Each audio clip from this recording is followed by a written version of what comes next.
இந்த போறப்பு தான் நல்லா ருசிச்சு சாப்பிட கிடைச்சது.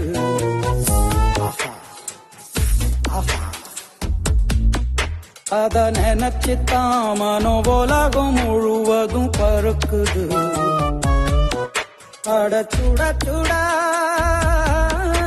அட சுட சுட அந்த மதுர மல்லிப்பூ இட்லியே மீன் குழம்புல கொஞ்சம் புரட்டி சாப்பிட எச்சிலு ஊறுது உள்ளுக்குள்ள.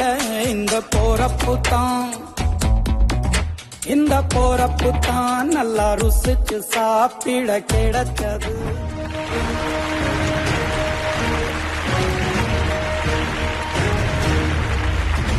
மீண்டும் நிகழ்ச்சியில் சந்திப்பதில் மகிழ்ச்சி. நான் கரு பழனியப்பன். நீங்கள் பார்த்துக் கொண்டிருப்பது இந்தியாவின் நம்பர் 1 டீலர் வசந்தன்கோ வழங்கும் தமிழா தமிழா. வீட்டில் பெண் என்பவள் சமைப்பதற்கும் ஆண் என்பவன் பேப்பர் படிப்பதற்கும் எந்த இடத்துக்கு ஆண் இந்த இடத்துக்கு வந்து சேர்ந்தான் அப்படின்னா அது பின்னாடி பெரிய மனித சமூகத்தின் வரலாறு இருக்கு. வேட்டை சமூகமாக இருந்த மனிதன் ஆணும் பெண்ணும் 2 பேரும் தான் வேட்டையாடி இருக்கணும், 2 பேரும் தான் வெளியே போயிருக்கணும். நெருப்பு கண்டுபிடிக்கப்பட்டு நெருப்பை பாதுகாக்கும் பொறுப்பு பெண்ணுக்கு வந்த பொழுது நாளடைவில் நிலை கொண்ட மனித வாழ்வில் நிலை கொண்ட மனித சமூகத்துல பெண் ஒரு இடத்துல இருப்பதாக இருந்தா. சமையல் கட்டில் அடுப்படியில் ஆண் வெளியே போனான். உத்தியோக புருஷ லட்சணம்னு பொய்யா சொல்லப்பட்டுச்சு. சமைப்பது ஸ்திரீ லட்சணம் ஆயிருச்சு. அப்புறம் காலகாலமா அப்படியே தொடர்ந்துட்டோம். நான் சமைத்ததே இல்லை. அவங்களுக்காக சுற்றுமேன்னு தான் பயப்படுறாங்க. நான் அடுப்புல வச்சு அடுப்பே பத்திக்கிச்சு. அப்படியே கல்யாண புதுசுல அவர் வெளியே போயிட்டாரு. சரி வெளியே போயிட்டாரு சமைப்போம் அப்படின்னு அடுப்புல விறகு அடுப்பு தான் அடுப்ப வச்சேன். நல்ல காஞ்சிச்சு. அடுப்பு வச்ச கல்லு வச்சீங்க? இல்ல சட்டி. சட்டியை வச்சுட்டு எண்ணெய ஊத்துனா மேல கூற அப்படியே ஊத்த அப்படியே பத்திக்கிச்சு. அப்படியே பத்தவும் எல்லாம் என்ன சட்டியில ஊத்துனீங்களா அடுப்புல ஊத்துனீங்களா? சட்டியில தான் ஊத்துனேன். சட்டி காஞ்சி எண்ணெய் காஞ்சி அப்படி மேல பத்திருச்சு. பத்தும் எல்லாம் ஐயோ என்ன கொண்டு வந்தோம் பொண்டாடி எப்படி சமைக்குது பாரு இப்படி சமைக்குது ஆளுக்கு பேசிட்டாங்க. பேசும் எனக்கு அழுக தாங்கல. ஐயோ மாமா தெரியாம பண்ணிட்டேன் மாமா அடுப்பெல்லாம் எரிஞ்சிச்சு. சரி விடுமா இது பிரச்சனையே இல்ல. நான் லவ் மேரேஜ். ஆமாமா கல்யாணம் அதான் லவ் பண்ணா ஒண்ணுமே பிரச்சனை இல்ல. கல்யாணம் பண்ண புதுசுல எதுவுமே பிரச்சனை இல்ல. எனக்கு சமைக்கவே தெரியாது. லவ் பண்ணது பெரிய விஷயம் இல்ல. எனக்கு சுத்தமா சமையல் வருது. தயவுசெய்து கல்யாணம் பண்ண நீங்க தான் சமைக்கணும்ட்டேன். நான் சமையல பல்ல நீ ஏன் கவலைப்படுற அப்படின்னாரு. ஓகே ரைட் அப்படின்ட்டேன். அதுல இருந்து இப்போ வரைக்கும் சமையல் அவர் தான் சார். நான் செஞ்சேன்னா தயிர் சாதம் சூப்பரா செய்வேன். என்னன்னா சோறு வடிச்சா குழஞ்சிரும். அதனால எது என்ன சமைக்க சொன்னாருன்னா தயிர் சாதம் குழைய வச்சு கொடுத்துருவேன். அதனால வச்சவனேன்னு சாப்பிட்டுருவாரு. மத்தபடி சப்பாத்தி புரோட்டா அப்படி எம்மி சாப்பிட்டுட்டே இருப்பேன். அப்படியே குடுக்க குடுக்க யார் அவர் குடுக்க குடுக்க தோசையெல்லாம் பச்சுக்கோங்க. அப்படி மெலிசா ஊத்தி அப்படி முக்கோணும். என் மவுளுக்கு ஸ்டாரு நேம் தோசை. அவங்க இன்சியல் போட்ட இன்சியல் போட்டது செம்மையா தருவாரு. இன்சியல் போட்டு தோசையா? கெஸ்ட் எல்லாம் வந்துட்டாங்கன்னா உட்காந்துருவேன் சார். இன்சியல் போட்டு வர கெஸ்டுக்கு போற அவர் இன்சியல் தோசையா வந்தாங்கன்னா தண்ணி எடுத்து கொடுத்துருவாரு. தண்ணி தாங்கன்னு சொல்லி கொடுத்துருவேன். அவங்க உட்காந்து இருப்பாங்க. வந்தது என்ன சாப்பிடுறீங்கன்னு என்ன கேட்க சொல்லுவேன். என்னக்கா சாப்பிடுறீங்கன்னு கேட்பேன். நான் கேட்பேன். அவங்க இது மாதிரி சொல்றாங்க மாமா அப்படின்னு சொன்னதும் அவர் போய் கிச்சன்ல செஞ்சு இந்தாங்க நீ கொடுத்து நீ போய் சமைச்ச மாதிரி கொடுத்துருன்றாரு. அவர் ஃபுல்லா சமைச்சு வைப்ப நான் பரிமாற மட்டும் செய்வேன். அதையும் கண்டுபிடிப்பாங்கல்ல. ஏன்னா வீட்டுக்கு வந்த நேரத்துல இருந்து வந்து எப்ப பார்த்தாலும் பொண்டாட்டி மட்டும் என்னோட பேசிட்டு இருக்கா அந்த ஆளை காணவே கண்டுபிடிப்பாங்கல்ல. அந்த தயிர் சாதம் குறைவா இருக்குன்னு சொன்னாங்க பாத்தீங்களா? அந்த தயிர் சாதத்தை கூட என் பொண்ணு சாப்பிட மாட்டாங்க. அம்மா செஞ்சா நல்லா இருக்காது பண்ணீங்களே செய்யுங்கப்பா அப்படின்றாங்க. வெரைட்டியா செய்யணும்னு சொல்லி என்ன வெரைட்டிட்டே இருக்காங்க இன்னும். இப்ப எத்தனை வருஷம் ஆச்சு கல்யாணம் ஆகி? 13 வருஷம் ஆயிடுச்சு. 13 வருஷம் ஆச்சு சார். அதாவது அவங்க 13 வருஷம் ஆயிடுச்சு அப்படிங்கிறாங்க. நீங்க 13 வருஷம் ஆயிடுச்சு அப்படி? ஆமா சார். ஒரே பதில் எந்த டோன்ல வருது பாருங்க ரெண்டு பேரும். இதோட பெரிய விஷயம் என்னன்னா எங்க சொந்தக்காரங்க வீட்டுக்கு போனாலுமே கத்தி எடுத்து பையில வச்சிருவாங்க. நான் மறந்தாலும் ஏன்னா அங்க வந்து நீங்க சமைங்க உங்களோட சமையல் தான் எனக்கு நல்லா இருக்கும் அப்படின்னு சொல்லிட்டு இன்னமும் எங்க போனாலும் சரி. எங்க அம்மா வீட்டுக்கு நான் தனியா இருக்கேன் வாடகை வீட்டுல திருச்சியில. எங்க அம்மா வீட்டுக்கு போனாலும் கத்தியில பேக்ல வந்து கத்தி வச்சிருவாங்க. எது கத்திங்க?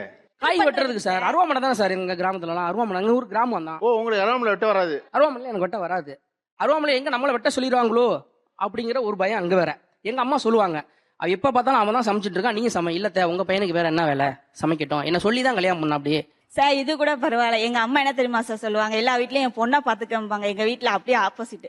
தயவு செய்து உன் வீட்டுக்கார அடுப்படியில விடாத சாமி, நீ தான் சாமி சமைக்கணும். இத்தனை வருஷம் ஆகுது ஒரு காய் வெட்ட மாட்டேங்கிற, ஒரு வேலையும் செய்ய மாட்டேங்குது. உன் மவ வந்து சொல்லுது எங்க அப்பா தான் சோறாக்குது, குழம்பு வைக்குது, பாத்திரம் விளக்குது, உன் மவ சாப்பிடுது, தூங்குது.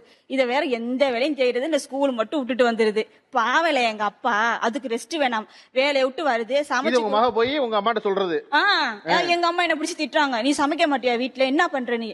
மா செஞ்சம்மா இப்படி வந்துருச்சுன்னா அடுத்த வாட்டி வேற செய்ய வேண்டியதுமா வேஸ்ட் ஆகுமா பொருள் அப்படி பண்ணக்கூடாது எவ்வளவு விளைச்சல் விவசாயம்னா எவ்வளவு பேர் பாடுபடுறாங்க இப்படி பொருளை சமைக்க தெரியாத காரணம் இது ஒரு காரணம் சார் அப்படின்னு சொல்லி சமாளிச்சிருவேன் சார். இதுதான் காரணமே. சமைக்க வரல, நான் என்ன செய்யட்டும், படிப்பு வரல போகல. ஓகே, சமைக்காத காரணம் இந்த நாட்டு விவசாயிகளுடைய நலனை கருதி நீங்க வந்து சமைக்காம இருக்கீங்க. கண்டிப்பா சார். ஒரு விவசாயி எவ்வளவு கஷ்டப்பட்டு நெல் வைக்கிறாரு, அவரு சாதத்தை கீழே போடலாமா சார்? அவரை காப்பாத்த வேண்டாம். நல்லா சமைச்சுதான் சாப்பிட்டு இருப்போம், நல்லா சமைக்கலன்னா கீழே போட்டு தானே சார் ஆகணும். இதோட பொறுமைன்னா பாட்டு பாடி அவங்களுக்கு சாதம் கொடுக்கணுமா சார்? சமைக்கிறதே பெரிய விஷயம், இதுல பாட்டு பாடி அவங்களால ஒரு பாட்டு கூட வச்சிருக்கேன் சார். என்ன பாட்டு? சோத்த ஆக்கி வச்சு குழம்ப வடிச்சு வச்சு குழம்ப கூட்டி வச்சேனே சின்ன ராணி அப்படின்னு நான் பாடுனேன். உங்க சோத்துக்காக தான் இந்த வயிறு ஏங்குது, தலவாழ விருந்து எப்போது அப்படின்னு சாப்பாடு வச்ச கம்முன்னு வாசம் வந்துடும் சார். இந்த பாட்டை பழகின நேரத்துல சமையல பழகிக்கலாமே நீங்க. அதுக்கு தானே சார் நான் இருக்கேன், சொல்லிட்டேன் சார். அதையும் அதுக்கு தான் நீ மத்தவங்க சொல்றாங்க யூடியூப்பை பார்த்து பண்றேன்னு சொல்றாங்களே, நீங்க அந்த மாதிரி பண்ணுவாங்க, எனக்கு நீங்க இருக்கீங்களா, எதுக்குங்க யூடியூப் அப்படின்றாங்க. இப்ப சமைக்கிற ஆண்கள் ஏன் சமைக்கிறோம்னு, சமைக்காத பெண்கள் ஏன் சமைக்கலன்னு பெரிய காரணம் சொன்னீங்க. எல்லாம் பேசிக்கிட்டு இருக்கும் பொழுது ஒரு விஷயம் சொன்னாங்க, என்னன்னா வர்ற உறவினர்கள் இருந்து எல்லாருக்கும் கெஸ்ட்ல இருந்து எல்லாருக்கும் தெரிஞ்சிருச்சு வீட்டுல அவர் தான் சமைக்கிறாருன்னு. எங்க அம்மாவுக்கு தெரிஞ்சிருச்சு, எங்க சித்தப்பாவுக்கு தெரிஞ்சிருச்சு, எல்லாருக்கும் தெரிஞ்சிருச்சு. இது கணவனும் மனைவியுமாக வாழும் பொழுது சமையல் என்பது ஒரு வேலை, அது நான் பாத்துக்கிறேன்னு இருக்கிறது வேற, புரிதலோடு இருக்கிறது வேற. ஆனா உறவினர்களுக்கு தெரியும் போது, மூன்றாம் மனிதர்களுக்கு தெரியும் போது, சமூகத்துக்கு தெரியும் போது அவர்கள் என்னவாக இதை கமெண்ட் பண்றாங்க? நான் கோவம் வந்தா என்கிட்ட கார்லிக் புல்கா செஞ்சு கொடுப்பாரு. ஓகே, அப்புறம் சப்பாத்தியே போட்டு கொடுப்பாங்க. அதே போல இட்லி வந்து நான் அடுத்த நாள் இதாச்சுன்னா அதை ஃப்ரை பண்ணி எனக்குனே வச்சு எடுத்து கொடுப்பாரு. நான் அது இட்லி அன்னைக்கு செஞ்சுட்டு அடுத்த நாள் அது அந்த ஃப்ரை இல்லைன்னா எனக்கு கோவம் ஆயிருவேன். உண்மையாலுமே அவ்வளவு எம்மியா இருக்கும், சாப்பிட்டீங்கன்னா அப்படியே அந்த பெப்பர் போட்டு அந்த வெங்காயம் போட்டு இப்படி இப்படி தாளிச்சு அப்படி கொடுப்பாரு. Idli pepper fry, onion idli செய்வேன், முட்டை இட்லி செய்வேன். ஏதோ அடுத்தடுத்து என்ன செய்யணும், நம்ம மனைவிக்கு என்ன செஞ்சு கொடுக்கணும் அப்படின்னு யோசிப்பேன். இன்னைக்கு இந்த டேஸ்ட் சரியில்லைன்னு சொல்லிட்டாங்கன்னா நாளைக்கு அதே வாங்கி அதே டேஸ்ட் கொண்டு வந்துருவேன் சார். நாளைக்கு எனக்கு அதான் அது வரைக்கும் தூக்கம் வராது. எங்க நேத்து நாங்க சாப்பிட்டோம் அப்படிம்பாங்க, இல்ல நேத்து குட்டி எனக்கு குறை சொன்னேன், அத கொஞ்சம் காரம் ஆயிடுச்சு, இஞ்சி பூண்டு கொஞ்சம் இதாயிடுச்சு சொல்லுவேன், புளிப்பா இருந்துச்சு சொல்லுவீங்க. இதை சரி பண்ணணும் நானு, அப்பதான் எனக்கு கொஞ்சம் திருப்தி ஆகும். மறுநாள் அதை செஞ்சுட்டு தான் எனக்கு தூக்கமே வரும் சார். நீங்கள் கோபமா இருக்கும்போது உங்க கணவர் உங்களை சமாதானப்படுத்த செய்கிற பதார்த்தம் என்ன? இது வழக்கமான சமையல் இல்லாம இது என்னுடைய சிக்னேச்சர் டிஷ், இதை நான் தான் முதல்ல கண்டுபிடிச்சேன் அப்படின்னு ஏதாவது செஞ்சிருக்கீங்களா சார்? முட்டை கறின்னு சொல்லி இப்போ புதுசாக ஒன்று செஞ்சிருக்கேன் சார். முட்டை கறி எப்படி செய்யறது? தொக்கு மாதிரி சார். முட்டை வந்து பிளைன் ஆம்லேட்டை போட்டு எடுத்துடணும் சார். அதை ஆம்லேட்டை போட்டு எடுத்துடணும், பிளைன் ஆம்லேட்டை போட்டு எடுத்துடணும். அதை ஸ்லைஸ் பண்ணி ஆயிலில் ஃப்ரை பண்ணி எடுத்துடணும். ஃப்ரை பண்ணி எடுத்துட்டு வெங்காயம் எண்ணெய் ஊற்றி ஏலக்காய் போட்டு தாளிச்சிடணும். வெங்காயம் இஞ்சி பூண்டு பேஸ்ட் போட்டு நல்லா வணக்கினதுக்கு அப்புறம் இந்த தக்காளியில வந்து கிராம்பு பட்டை 3 சோம்பு இந்த தக்காளியோட சேர்த்து அரைச்சு தக்காளி அரைச்சிடணும். அரைச்சு இந்த வெங்காயத்தோட வணக்கின வெங்காயம் இஞ்சி பூண்டு வணக்கினதோட போட்டு நல்லா ஃப்ரை பண்ணிடணும். ஃப்ரை பண்ணதுக்கு அப்புறம் இந்த ஆயில பொரிச்ச முட்டையை எடுத்து அதில் போட்டு ஒரு கிண்டுனதுக்கு அப்புறம் லைட்டா மஞ்சத்தூள் போட்டு சிக்கன் மசாலா மிளகாத்தூள் மல்லித்தூள் போட்டு கரைச்சி ஊத்திடணும். கரைச்சி ஊற்றி ஒரு கிண்டணும் கொதிச்சோன்னு எடுத்துட்டோம். நல்லா இருக்கும். முட்டை கறின்னு புதுசா பேர் வச்சிருக்கேன் சார். இப்ப பேர் வச்சிருக்கீங்க? ஆமா. ஓகே, சூப்பரா இருக்கும் சார். அதுவுமே மெனு சொன்ன ஞாபகம். இப்ப அவர் பேசிட்டு இருக்கும்போது பேசணும், இப்ப உங்களில் எல்லா வீட்லயும் கணவன் தான் சமைக்கிறாரு, மெனுவை நீங்க முடிவு பண்றீங்களா கணவர் முடிவு பண்றாரா? நான் தான் சார். இந்த மாதிரி நீங்க சொல்லித்தான் சமைப்பீங்க? ஆமா, இந்த சமையல் தான் வேணும். அவர் நான் சொல்லாத சமைச்சாருன்னா அன்னைக்கு சாப்பிட போறது அவங்க தானே சார். அவங்களுக்காண்டி நம்ம சமைக்கிறதே அவரை ஆயிடுச்சு, அவங்களுக்காண்டி சமைக்கிறதே. ஸோ அதனால உங்களுக்கு என்ன வேணும் அப்படின்னு கேட்டு நானே சமைச்சிருவேன். என் விருப்பத்துக்கு நான் எதுவும் செய்ய மாட்டேன். நாளடைவில் என்ன பண்ணிருச்சுன்னா, நான் டயர்டா இருந்து வர்றப்ப இன்னைக்கு நாள முடியலாமா கொஞ்சம் நீ சமமா அப்படின்னு சொன்னு வச்சுங்களேன், அன்னைக்கு செஞ்சீங்க பாத்தீங்களா அது சூப்பரா இருந்துச்சுங்க, அருமையா இருந்துச்சுங்க, அதே மாதிரி இன்னைக்கு செஞ்சு கொடுங்க அப்படின்னு அவங்க சொல்ற தோரணையே வேற சார். சார் அவங்க சொல்ற தோரணையே வேற, அதை கேளுங்க. அவங்க சொல்ற தோரணையே வருவாரு சார். ஏதாவது செய்யுமா எனக்கு ஐயோ தலைய வலிக்குது, என்னால முடியல, வேலை பார்த்துட்டு கால் வேற வலிக்கு, லைன் வேற. மாமா அன்னைக்கு ரசம் வச்சீங்க தெரியுமா, செம்ம. பக்கத்து வீட்டுக்காரங்க இன்னும் வீட்டுல மணக்குதுன்னு கேட்டாங்க தெரியுமா, நான் ரசம்னு செம்மையா இருந்துச்சுமா. நாங்க அது மாதிரி வைங்க, நான் ஏதாச்சும் வைக்க ஒன்னு புளிய ஊத்திடுவேன், தக்காளியை போட்டுருவேன், அப்புறம் நீங்க பாவம் பசியில சாப்பிடுற வீணாயிரும்ல சாப்பாடு, கோச்சிக்காதீங்க. உங்களுக்கு என்னென்ன கஷ்டப்படுவாங்கல்ல, அதனால நம்ம வீணா போயிரு சாப்பாடு. அதனால என்னென்ன வேணும்னு சொல்ல உங்களுக்கு எடுத்து வேணா நான் தரேன். ரசத்துக்கு என்னடின்னு எடுத்து தர போறேன், நானே எடுத்துக்கிறேன்ட்டு அவர் போய் செஞ்சிருவாரு. அப்புறம் காலேஜ் அமுக்கணுங்களா சொல்லுங்க, அதெல்லாம் அமுக்கி விட்டுறேன். நீங்க அது செய்யறதுக்குள்ள நான் வீடை கூட்டி ரெடி பண்ணி வச்சிருவேன், நீங்க சாப்பாடு ரெடியான நம்ம சாப்பிட்ற மாதிரி வச்சிருவேன் மாமா. அப்புறம் சரிம்மா அதையா சீரியல செய்ய நான் போறேன் அப்படின்ட்டு அப்புறம் போயிடுவாரு. வெந்தயக்கீரை மாதிரி இருக்கு. வெந்தயக்கீரை, சிறுகீரை. சிறுகீரை ஓகே. கடையிற கீரை. கடையிற கீரையா?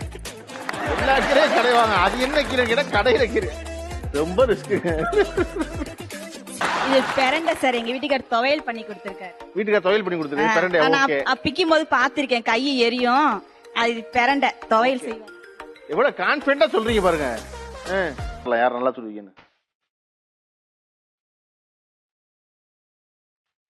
நம்ம செய்ய வேண்டியது ஒரு தோசை ஊத்த வேண்டியதுதான். ஓகேவா? நீ வரிஞ்சிரிஞ்சு கட்டுறீங்க. ஓகே, அவரை பார்க்காதீங்க, உங்களை பார்த்து பார்த்து பண்றாங்க அவங்க.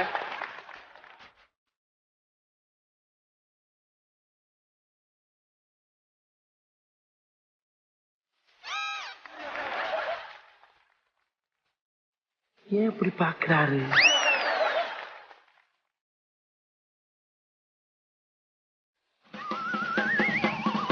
வெளியே எடுத்து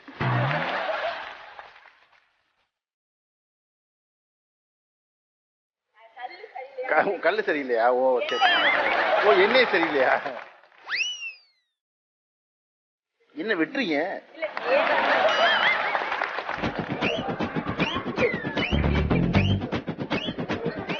அது என்ன? ஓ அது வெந்துருச்சு. ஓ தோசையை பார்த்து பார்த்தா வேக வைக்கிறீங்க.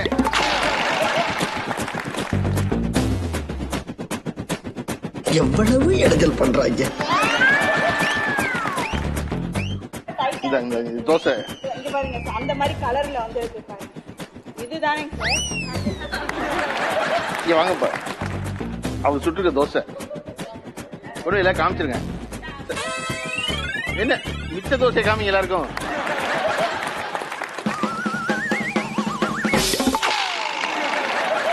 பதிலுக்கு அதே மாவுல அதே இல்லை அவர் சுட்ட தோசை.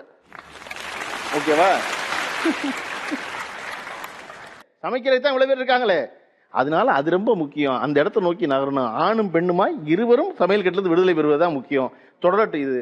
பொதுவா இந்த நிகழ்ச்சியில சிறப்பாக பேசுற ஒருத்தருக்கு கௌரவ பதிப்பகம் வழங்கும் ஒரு புத்தகம் பரிசளிப்பது வழக்கம். நீங்க வாங்க.